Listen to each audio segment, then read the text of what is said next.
Now, some things you definitely want to look for when looking for abnormal traffic, and this is by no means an all-inclusive list. These are just things that you should key in on when you're looking at a packet capture, for example. Ports outside of normal ranges. Look for anything that's outside the commonly used ports, anything that's a high range port that you can't identify or connect to an application on the network. Also look for protocols that are not generally used or allowed by your policy. If you're constantly seeing chat or IM and it's not allowed by policy, well, that's a big indicator that you've got some protocol stuff going on out there that you need to take care of, either by creating a policy or enforcing the policy, or maybe through a technical measure such as shutting that stuff off on the host or the firewall. Any kind of unexpected encrypted traffic. Now you might ask, why should I look for encrypted traffic? Well, it could be for several reasons. First of all, an insider could be sending data outside of your network encrypted, or a hacker could be coming inside of your network and encrypting their traffic to evade intrusion detection systems. You should have a policy that covers who can use encryption under what conditions and for what reasons. And anything that's outside that policy you should pay attention to. Any encrypted traffic that you shouldn't expect to see, you should look at. Also look for websites that might not normally be visited. These are sites that could indicate that a user is going to a pornography or a hacker site or any other kind of site that's not allowed by policy. Pay attention to your proxy and firewall logs for that as well.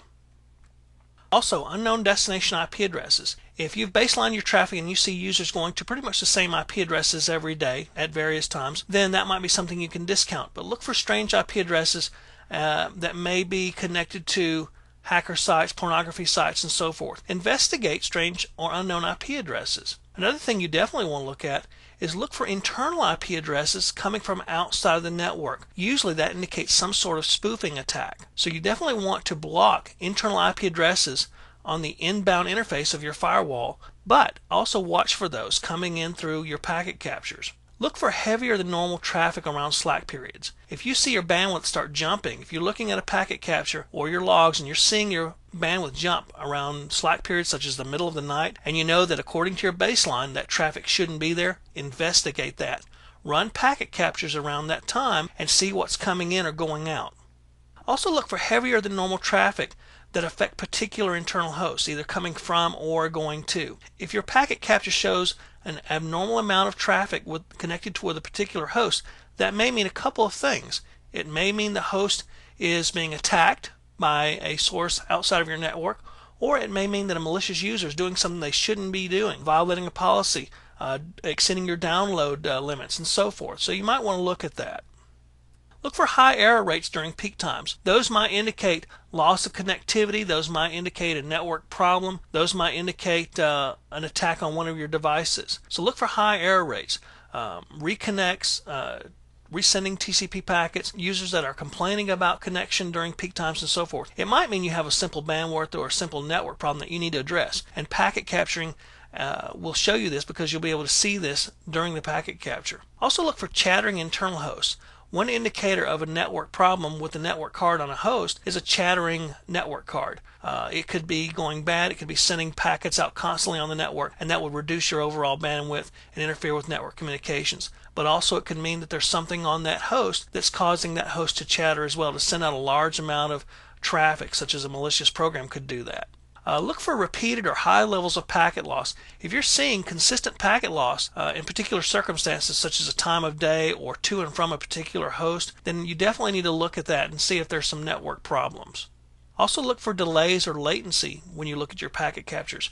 Look at how long it's taking for network traffic to travel and compare this to your baseline. Again, this emphasizes why it's so important to have a good baseline of traffic. But look for delays or latency in your network that could indicate problems.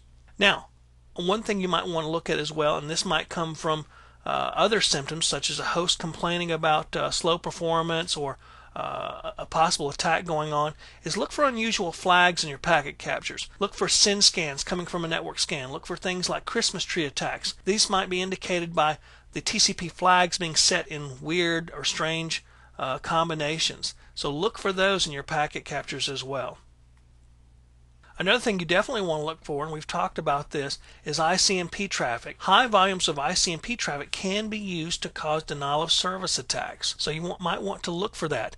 You also might want to think about shutting ICMP traffic off at your external boundary device, such as your firewall or external router. This will help limit a lot of the amounts of ICMP traffic that can come in your network and can cause various attacks, such as the Smurf attack and so forth. Having said that, you need to learn what the kind of attacks look like. The Smurf attack, the ping of death, and so forth. And watch for those kinds of attacks. Now, a lot of intrusion detection systems will tell you and alert you if these kinds of attacks are going on, but there are ways around all those, and you need to watch for those. You need to be able to look at a simple packet capture and determine if someone is doing this to you. Bottom line is you want to just look for anything that's not normal. Again, I can't emphasize enough having a good baseline of traffic for the network. That way you can see what's normal and what's not, because if you don't know what's normal, you'll definitely not be able to see what's not normal. The last thing I would tell you is rely on other sources other than your packet captures. Your packet captures are going to tell you a lot of information, but compare this information to other sources to confirm it, to establish a timeline, and so forth.